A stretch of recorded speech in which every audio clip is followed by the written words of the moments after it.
This is what it takes to make a really big painting, something I never thought of when I started painting large.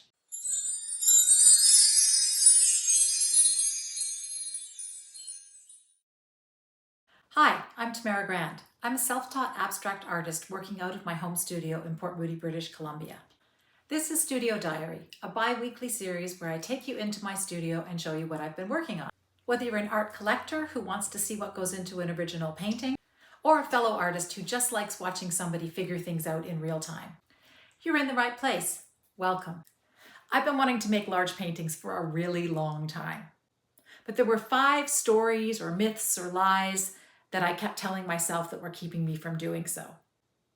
This summer, I decided to go for it and tackled my 3 largest paintings ever. 5 lies about painting big, and the one truth that nobody warns you about. Lie number 1, you need a big studio to make big paintings. I told myself this lie for a long time, probably because of the way I like to work, which is on multiple paintings all at one time, and I really didn't have enough wall space to hang multiple large pieces. But I overcame this story by working on 1 or 2 pieces at a time instead of my usual many at once habit. I rearranged the studio. I've moved pieces from one wall to the next constantly during my working day, and I added some extra screws to my painting wall that allowed me to hang 2 large canvases side by side. That was the whole fix. And honestly, working on just 1 or 2 at a time has been quite an awakening. It let me really experience each painting as it unfolded instead of splitting my attention across 4 or 5 pieces the way I normally do. Myth number 2. Big paintings take a lot more time to make.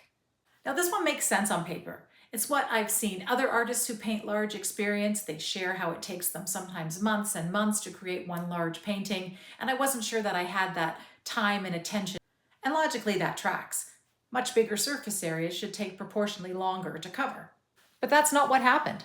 Some of these large pieces came together faster than pieces half their size, for a couple of reasons. Part of it, I think, was focus. I was really intensely locked into a single piece at a time. Part of it was the real estate itself. On a really small canvas, the whole surface gets covered in wet paint quickly, and then I have to stop and wait for it to dry or move to another piece before I can add another layer. On these big canvases, I never really had to wait.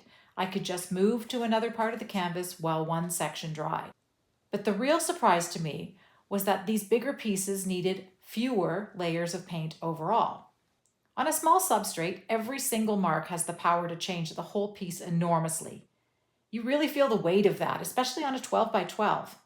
On a really large canvas like these 48 by 60s, a mark is just a small part of a really much bigger whole. When you stop treating scale as a countdown, something shifts in how you work. I found that more surface doesn't automatically mean more time. Sometimes it actually means less. Myth number 3. Bigger paintings need bigger tools. Every single online course I've taken, every single artist who works big has made this statement at some point in time, and I kind of just took it into my head as a fixed rule, something that couldn't be broken. A small brush is going to take forever to cover a big canvas. The marks won't hold enough visual weight, and there's a worry that they'll look a bit too controlled or too planned, or they'll lack the spontaneity that a big canvas really should have to hold your attention. But the way I paint, none of that turned out to be true. I use a mix of 1, 2, and 3-inch brushes, and that's it, on both the 12 by 12s and the 24 by 48s and the 48 by 60s. It didn't take forever. The marks held up just fine, and spontaneity was never really about the size of the brush in my hand. That comes from somewhere else entirely.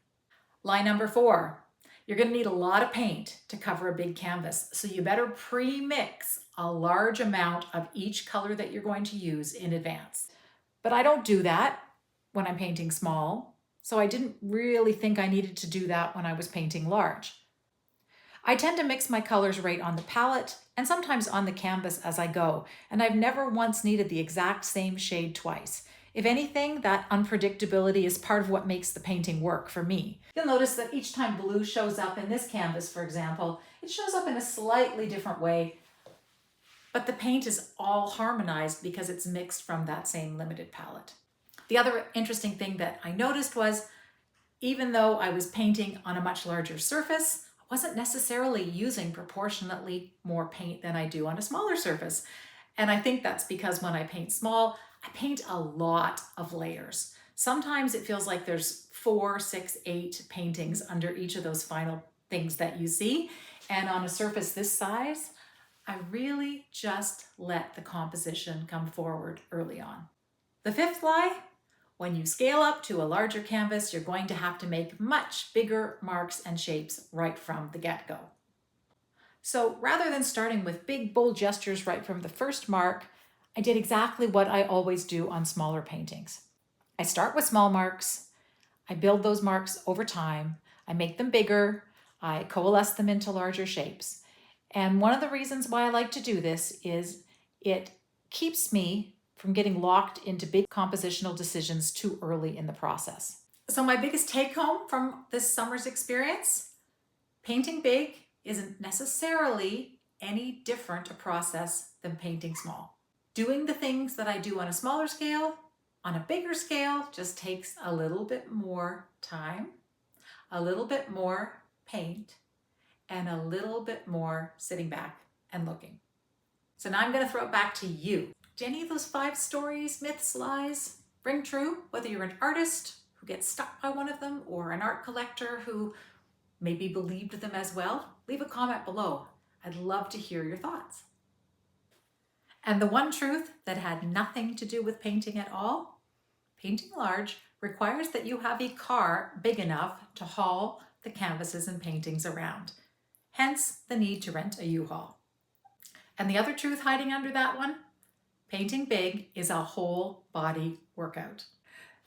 Good reason to keep up your gym routine so that you can be functionally fit and have really good endurance in the studio. So that's it for me this week. Next time, I want to talk about what these paintings mean. I don't always know what a body of work means or what the inspiration for it is when I'm in the process of making it. Sometimes it's not till I've been working with the shapes and the marks and the palette for a couple of months before it crystallizes. That's episode 6. If you enjoyed this video, please like it, give it a thumbs up, and subscribe to my channel. Stay tuned for more studio diaries. Thanks, Max. Say bye, Max. Bye, Max.